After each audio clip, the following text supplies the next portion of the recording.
नमस्कार दोस्तों, आज की कहानी है एक बहू ऐसी भी सीख देने वाली कहानी। पूनम विवाह करके ससुराल में आई।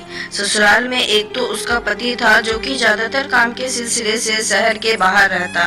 एक सास थी और एक दादी सास थी। शुरू में तो सब सही लग रहा था, लेकिन धीरे धीरे पूनम ने देखा कि दादी सास का अपमान तिरस्कार होता था।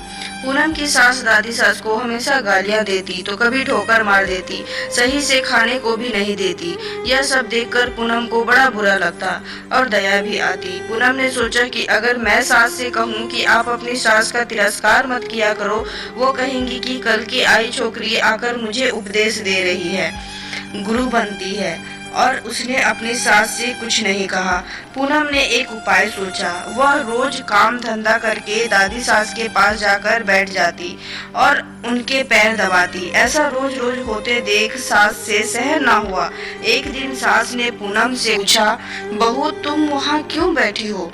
पूनम बोली, बोलिए मम्मी जी, कुछ काम है?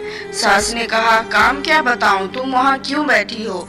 पूनम ने कहा, पिताजी ने कहा था कि जवान लड़कों और लड़कियों के साथ कभी मत बैठना, जो घर में बड़े बूढ़े हों उनके पास बैठना, उनसे शिक्षा लेना। हमारे घर में सबसे बड़ी ये हैं, इसलिए मैं इनके पास बैठती हूँ।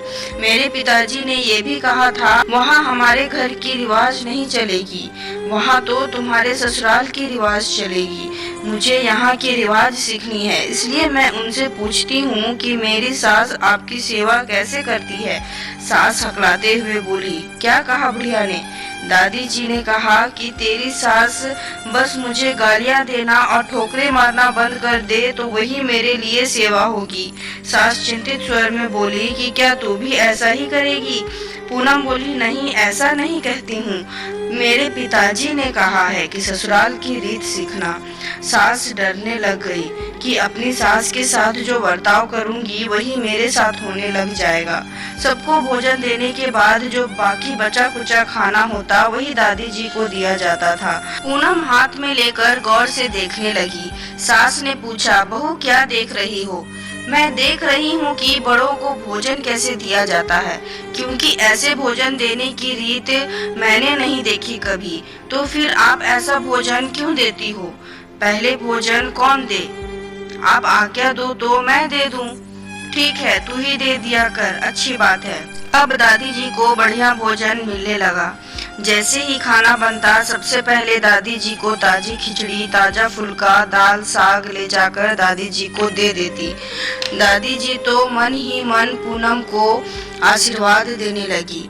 इसी तरह धीरे धीरे पूनम ने दादी जी का कपड़ा, चादर, बिछौना आदि सब बदल दिया। पूनम की चतुराई से बूढ़ी दादी जी का जीवन सुधर गया। अगर यही बात पूनम अपनी सास को सीधे कह देती कि आप दादी जी के साथ क्यों करती हो ऐसा, तो क्या सास उसकी बात मान लेती? बातों का असर नहीं पड़ता है, आचरण का असर पड़ता है। बड़ों पे अत्याचार करना और अत्याचार होते देखकर चुप रहना दोनों ही गलत है। उम्मीद करती हूँ कि आपको कहानी अच्छी लगी होगी। अगर अच्छी लगी हो तो सब्सक्राइब जरूर कर दे और बेल आइकन को प्रेस कर दे और लाइक शेयर करना तो बिल्कुल ना भूले। Thank you.